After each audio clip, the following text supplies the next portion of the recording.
ಬೊಂಬೆ ಕೂದಲು ಮಾರಾಟ ನೆಪದಲ್ಲಿ ಬಂದು ಕಳ್ಳತನ ಮಾಡಿದ್ದಾರೆ. ಬಹಳ ಹುಷಾರಾಗಿರಿ.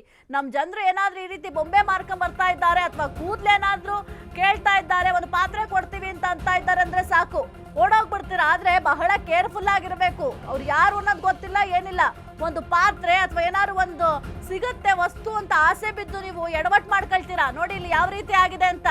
ಈ ಸಾರ್ವಜನಿಕರಿಗೆ ಆ ದಂಪತಿಗಳು ರೆಡ್ ಹ್ಯಾಂಡ್ ಆಗಿ ಸಿಕ್ಕಿಬಿದ್ದಿದ್ದಾರೆ. ಗಮನ ಬೇರೆಡೆ ಸೆಳೆದು ಕಳ್ಳತನಕ್ಕೆ ದಂಪತಿಗಳು ಯತ್ನ ಮಾಡಿದ್ರಂತೆ. ಪೊಲೀಸರಿಂದ ಗಾಯತ್ರಿ ಶ್ರೀಕಾಂತ್ ಅನ್ನ ಅರೆಸ್ಟ್ ಕೂಡ ಮಾಡಲಾಗಿದೆ.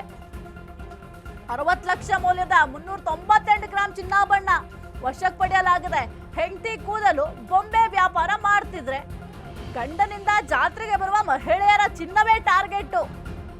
ಕೆಆರ್ಪುರ ಪೊಲೀಸರಿಂದ ಇಬ್ಬರನ್ನ ಬಂಧಿಸಿ ತನಿಖೆ ಮಾಡಲಾಗ್ತಾ ಇದೆ. ಇನ್ನೂ ಎಷ್ಟು ಚಿನ್ನ ಕದ್ದಿದ್ದಾರೋ ಯಾರಿಗೆ ಗೊತ್ತಿದೆ. ಸದ್ಯಕ್ಕೆ ತನಿಖೆ ಮಾಡ್ತಾ ಇದ್ದಾರೆ. ಬೊಂಬೆ ಮತ್ತೆ ಕೂದಲು ಮಾರಾಟ ಮಾಡ್ಕೊಂಡು ಬಹುದೊಡ್ಡ ಕಳ್ಳತನವನ್ನೇ ಮಾಡ್ತಾ ಇದ್ದಾರೆ. ಗಂಡ ಹೆಂಡತಿ ಅದನ್ನೇ ಕಸಬ್ ಮಾಡ್ಕೊಂಡಿದ್ರು ಅನ್ಸುತ್ತೆ. ಕೇವಲ ಇದು ಪಾರ್ಟ್ ಟೈಮ್ ಜಾಬ್ ಅನ್ಸುತ್ತೆ, ಒಂದು ಬೊಂಬೆ ಮಾರಾಟ ಮಾಡೋದು ಮತ್ತೆ ಕೂದಲು ಪಡ್ಕೊಳ್ಳೋದು.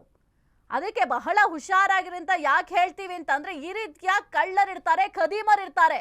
ನಿಮ್ಮನ್ನೇ ಯಾಮಾರಿಸ್ಬಿಟ್ಟು ನಿಮ್ಮ ಬಳಿರುವಂತಹ ಚಿನ್ನವನ್ನ ದರೋಡೆ ಮಾಡ್ತಾರೆ, ಗಮನವನ್ನ ಬೇರೆಡೆ ಸೆಳೀತಾರೆ, ಕಳ್ಳತನ ಮಾಡ್ತಾರೆ.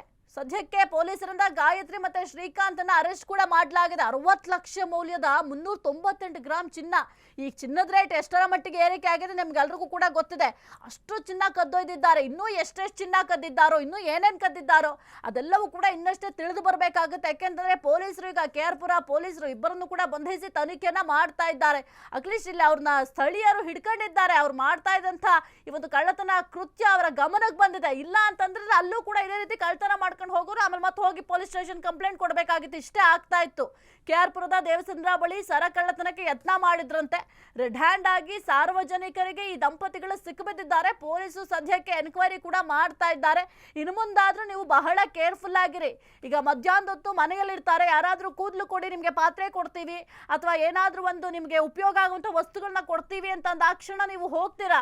ಆದ್ರೆ ಈ ರೀತಿಯ ಎಡವಟ್ಟುಗಳಾಗ್ಬಿಡುತ್ತೆ. ಬಹಳ ಹುಷಾರಾಗಿರಿ. ನಿಮ್ಮ ಮನೆಯಲ್ಲಿರುವಂತಹ ಚಿನ್ನಾಭರಣ ಆಗಿರಬಹುದು ಅಥವಾ ನಿಮ್ಮ ಕುತ್ತಿಗೆಗೆ ಸರ ಹಾಕೊಂಡಿರ್ತೀರ, ಚಿನ್ನದ ಚೈನ್ ಹಾಕೊಂಡಿರ್ತಾರ, ಕಿತ್ಕೊಂಡು ಹೋಗ್ತಾರೆ, ಯಾರು ಇರಲ್ಲ ಮಧ್ಯಾಹ್ನದ ಹೊತ್ತು.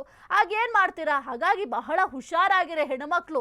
ಸ್ವಲ್ಪ ಏನಾದ್ರೂ ಈ ರೀತಿಯ ಈ ಬೊಂಬೆ ಮಾರ್ಕೊಂಡು ಬರ್ತಾರೆ ಅಥವಾ ಅವರು ಅವರ ಹೊಟ್ಟೆ ಪಾಡಿಗೆ ಕೆಲವೊಂದಷ್ಟು ಜನ ಒಳ್ಳೆ ಮಾರ್ಗದಲ್ಲೇ ಹೋಗ್ತಾ ಇರ್ತಾರೆ, ಬೊಂಬೆ ಮಾಡ್ಕೊಂಡು ಜೀವನ ನಡೆಸ್ತಾ ಇರ್ತಾರೆ ಅಥವಾ ಈ ಒಂದು ಕೂದಲನ್ನ ಪಡ್ಕೊಂಡು ಜೀವನ ನಡೆಸ್ತಾ ಇರ್ತಾರೆ. ಆದ್ರೆ ಕೆಲವೊಂದಿಷ್ಟು ಜನ ಇರ್ತಾರೆ ಈ ರೀತಿಯ ಖದೀಮರು.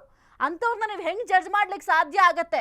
ಹಾಗಾಗಿ ಯಾವುದಕ್ಕೂ ನಿಮ್ಮ ಸೆಕ್ಯೂರಲ್ಲಿ ಅಥವಾ ನಿಮ್ಮ ಸೇಫ್ಟಿಯಲ್ಲಿ ನೀವಿದ್ರೆ ಉತ್ತಮ. ಸದ್ಯಕ್ಕೆ ಏನು ಆ ದಂಪತಿಗಳಿದ್ರು ಗಾಯತ್ರಿ ಮತ್ತೆ ಶ್ರೀಕಾಂತ್, ಅವರಿಬ್ಬರನ್ನು ಕೂಡ ಪೊಲೀಸರು ಅರೆಸ್ಟ್ ಮಾಡಿದ್ದಾರೆ. 60 ಲಕ್ಷ ಮೌಲ್ಯದ 398 ಗ್ರಾಮ ಚಿನ್ನಾಭರಣವನ್ನು ಕೂಡ ಈಗ ಸದ್ಯಕ್ಕೆ ವಶಪಡಿಸ್ಕೊಂಡಿದ್ದಾರೆ. ಹೆಂಡತಿ ಕೂದಲು ಪಡ್ಕೊಂಡು ಜೀವನ ಮಾಡ್ತಾ ಇದ್ರೆ, ಗಂಡ ಈ ಒಂದು ಬೊಂಬೆ ವ್ಯಾಪಾರವನ್ನ ಮಾಡ್ತಾ ಇದ್ರಂತೆ. ಏನು ಜಾತ್ರೆಗಳಲ್ಲೂ ಕೂಡ ಈ ರೀತಿಯಾಗಿ ಬೊಂಬೆ ವ್ಯಾಪಾರವನ್ನ ಮಾಡ್ತಾ ಇದ್ರಂತೆ. ಬೊಂಬೆ ವ್ಯಾಪಾರ ಮಾಡುವಂಥ ಸಂದರ್ಭದಲ್ಲಿ ಏನು ಜಾತ್ರೆಗೆ ಮಹಿಳೆಯರು ಬರ್ತಾರೆ. ಈಗ ಜಾತ್ರೆ ಅಂದರೆ ಯೂಶಲಿ ಒಡವೆಗಳನ್ನೆಲ್ಲ ಹಾಕೊಂಡು ಬರ್ತಾರೆ ಮಹಿಳೆಯರು. ಆಗ ಅವ್ರನ್ನೇ ಟಾರ್ಗೆಟ್ ಮಾಡ್ಕೊಂಡು ಅವರ ಏನು ಧರಿಸ್ಕೊಂಡು ಬಂದಿರ್ತಾರೆ ಒಡವೆಗಳು, ಅದನ್ನೇ ಟಾರ್ಗೆಟ್ ಮಾಡ್ಕೊಂಡು ಆ ಒಡವೆಗಳನ್ನ ಕದಿಯೋ ಕೆಲಸ ಮಾಡ್ತಾ ಇದ್ರಂತೆ. ಇದೇ ಅವರ ಕಸುಬಾಗ್ಬಿಟ್ಟಿತ್ತು. ಸದ್ಯಕ್ಕೆ ಪೊಲೀಸರು ಎನ್ಕ್ವೈರಿಯನ್ನ ಮಾಡ್ತಾ ಇದ್ದಾರೆ. ನೀವು ಗಮನಿಸ್ತಾ ಇದ್ದೀರಾ ಫೋಟೋದಲ್ಲಿ. ಈಕೆಯೇ ಗಾಯತ್ರಿ ಎಂಬ ಮಹಿಳೆ, ಆಕೆಯ ಗಂಡ ಶ್ರೀಕಾಂತ್, ಇಬ್ರು ಕೂಡ ಸೇರ್ಕೊಂಡು ಈ ಒಂದು ಕಳ್ಳತನ ಕೃತ್ಯವನ್ನ ಮಾಡ್ತಾ ಇದ್ರು. ಸದ್ಯಕ್ಕೆ ಪೊಲೀಸರು ಅರೆಸ್ಟ್ ಮಾಡಿದ್ದಾರೆ, ಜೊತೆಗೆ ಎನ್ಕ್ವೈರಿ ಕೂಡ ಮಾಡ್ತಾ ಇದ್ದಾರೆ.